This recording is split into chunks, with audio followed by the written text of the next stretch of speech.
As I said, Christy with you through till 5 today. But I'm not alone. I am joined by two somewhat remarkable human beings. A lot of you will know Robbie Callister, of course, 5 times Parish Walk winner, and he has been doing plenty of things since, which we'll talk to him about shortly. But he is with one Jake Hodgson. Say hello, Jake. Hello. There he is. Jake is with us because if you listen to Women Today, we had a phone conversation with Jake last week while he was in the middle of doing something rather special. Jake, what were you doing? I was walking around the coast of the Isle of Man, which is 100 miles. Why? Because I wanted to do charity, mainly. Because I just don't like seeing little kids and teenagers in bed. Like, all I'm doing is walking. They're suffering a lot more. And plus I'm also doing it in memory of my granddad as well. Even though he didn't go to hospice, but he died of cancer. And so so you mentioned the kids because you've chosen Rebecca House as the charity, haven't you? Mm-hmm. Which is, just a lovely thing to do. And we talked to you a bit about this last week, but I suppose the thing is now you have completed it. How did it go? It was tough. It was the first bit was all right. Fleshick Bay was probably quite tough because it was really hilly. But I reckon the hardest bit was probably from Glenwillan campsite all the way round to Ramsey, because the beaches were just a bit annoying because you just come around a headland, there'll be another 10 miles of beaches, and the terrain was hard to walk on as well. So you had planned to try and complete it in 3 days. How long did it actually take?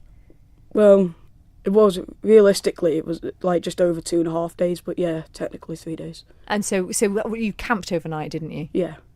And you walked so that's roughly how long each day? How many miles each day did you do? About 30.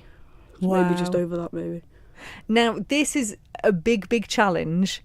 And, you are only 13. And so it's got to be a big thing for your body to take. Did you get any sort of injuries? Were you okay? Have you sort of recovered now? My feet were a bit sore. I got a bit of a blister in between my toes. It wasn't very pleasant. My feet were aching, and I didn't get much injuries. The only thing I got was a tick in my foot. But Ooh, I'd like to say a big thank you to David Doyle, which removed it for me.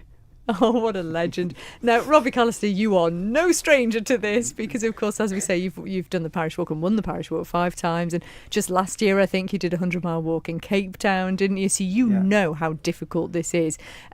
Really big thing for Jake to achieve, isn't it? Yeah, it certainly is. I've walked the coastal footpaths myself in the past.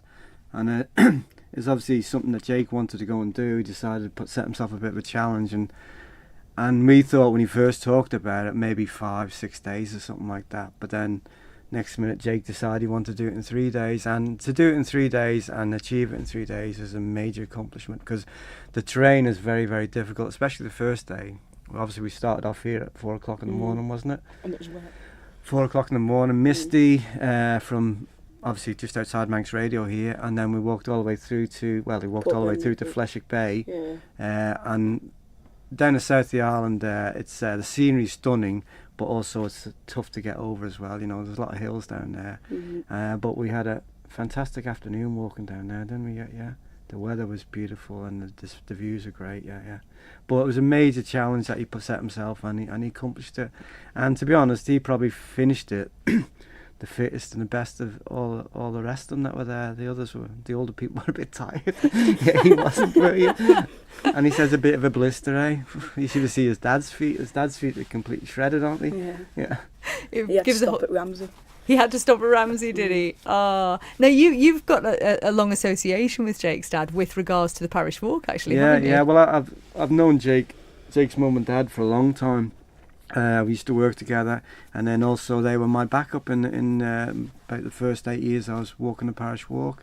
So it's quite ironic that Jake was probably, because I've known him since obviously day one, and Lisa was out supporting us in 2006 when Jake was just a little lad sort of supporting us then. So he's obviously got the bug from walking in them days when he was a very little lad as well. But no, I've known them. They've been great to me to back me up and that. And obviously Lisa done a fantastic job in backing, getting all the camps ready for you and all that during the night. Yeah. Dave and Finn. Yeah. And is that why you think, Jake, you decided that to raise money you wanted to do a walk? Because I know you were in the Scouts, weren't you? Was there something to do with the Scouts that prompted you to do it, was it? Yeah, because, I like going out for adventures, but when I was at Scouts at one point and we were talking about like all the different like walks around the Isle of Man, and I asked them because I didn't know what was the biggest one, so I asked them what was it, and they said the coastal footpath. So I thought it's the biggest walk, so I might just give it a go. Good for you. What did your friends make of this? Because I would imagine most of your mates probably spend the time just playing Fortnite and things, don't they? Yeah. Well, some thought I wouldn't do it. Some of them were quite impressed that I was doing it. They were happy, and then they were like saying, it's good that I'm doing it, because like some of them were being sarcastic, saying, oh, I couldn't even walk to the shop. It's good that you're walking 100 miles and all that. But yeah, some of them, yeah, have a bit of a go at me for not playing video games. But I bet they're impressed with you now, aren't they? So how did you prepare? I've done a few training. I've walked the Millennium Way 3 times so far. I've done it with Robbie and my dad last July, and I've done it 2 times in training. I've walked parts of the Radney Fallen just for training, and for keeping fit I've just been playing rugby, I've been going cycling and bits of jogging, and I've been going boxing as well. And Robbie, what kind of advice did you give Jake for this? Because, I mean, obviously you've got so much history in this. What did you say to him to give him that? Well, it was obviously we went out and we walked the train quite a bit, and obviously the main thing was just to show him what he's going to be going, what he's actually going to put himself through, and then it was just trying to keep him focused, and then obviously just making sure that he kept his food intake up and water intake as well, and just he had a good crew around him who kept a good eye on him out there, and he was pretty solid really. He wasn't, you know, he loses concentration sometimes during the day, don't you? Yeah. So, when he's not chewing grass or something like that, but then we get him refocused again, have a little bit of a break, get him refocused, and he's off again. Yeah. So there was very little we could sort of really tell him, because he was probably better than most of the other guys that were out there walking. He was astounding, really, to tell you the truth. Yeah. And what sort of difference did it make to you, Jake, to have the likes of Robbie and your dad and the support network around you? Well, I'm glad Robbie and Dave were with me, David Doyle, because of them. They kept saying like, keep drinking and keep eating even though you're not hungry, and it did help to keep my energy up.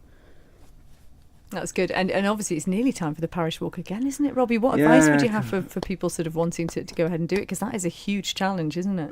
It's a massive challenge, really, yeah. And it's just a phenomenal event. And the thing is, people are getting better and better every year. I think most people are learning a lot, listening to people. But the general thing is just obviously take it easy, don't go off too fast, too early. And obviously in hot days like this, keep covered up and drink plenty of fluids. And the thing is mainly eating, keeping yourself sort of like topped up with energy. Because you get to a point where you think you're okay, but you're not. Your energy levels are just running down, and people really need to force food into you. That's what we had to do with Jake at some point, you know, because we had a little bit of a spat, wasn't it, where he wanted something. We wanted to give him some food, and he didn't want to take it. So we made him take it in the end, because when you're walking yourself, you don't realise how much energy you are burning, you see. So it's mainly for people just to take it easy, make sure they drink water, and make sure they eat as well, and have good backup. You've got to have a good backup to keep you going around the Parish Walk also, yeah. And you did have, obviously, these guys to chat to, Jake, but one of the things, obviously, with the Parish Walk is you quite often do it solo, don't you, by yourself out there. I'm interested to see now, of course, you can't have any music, can you? And I would have thought that having music would actually be really, really helpful. Did you have anything like that on your way around, Jake? Well, I was thinking to have some music, but I wanted to, like, since I've got people with me, if I was doing it like solos, then yeah, I probably would put headphones in to keep me going, help me. But since I've got people with me, just socialise a bit. It'd be a bit unsociable. Personally, I think it's better without the earphones, and I've never walked with them, and I think you just take more in. You really, concentrate. You listen to your body a bit more as well, instead of getting drifting off doing other stuff. I know people probably think it's good, but then I just think what happens when the batteries run out? You stop walking then straight away. Yeah. Good point. Yeah. That is a good point. So you must have seen some, as Robbie was saying there, you take things in. You must have seen some interesting places. Did he see some places you'd never seen before? Well, yeah, I've not really been around like Derby on them beaches there.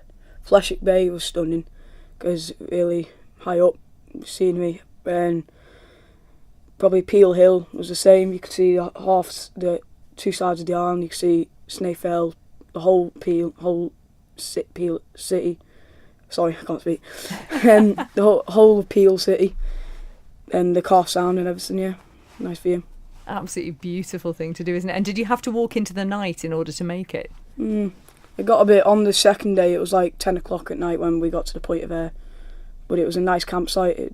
A fellow called Dave Parsons and my mum Lisa, they set up a cracking campsite for us. Nice fire, good tents, and put shoes around the fire, keep them, dry them up, keep them warm.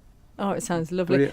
But I was going to say, but he actually walked on the first day. It was 15 hours walking, wasn't it? Yeah. It was over 32 miles. No, 34 miles, wasn't it? Yeah. Second day was another 15 hours walking, which is that was the longest day. About 35 or something. Yeah, and then obviously it was about 14 hours on the last day coming in here. About 30 miles, about that. Yeah. So he was pushing on, and it's the fatigue that you're going through. I know all the other guys that were stuck with him and all that. They really felt it. I think probably still resting some of them now, aren't they? Yeah. Yeah. But no, we did have a good group of us there, didn't we? Yeah. You'll have to mention the other people that were in it there that kept you going.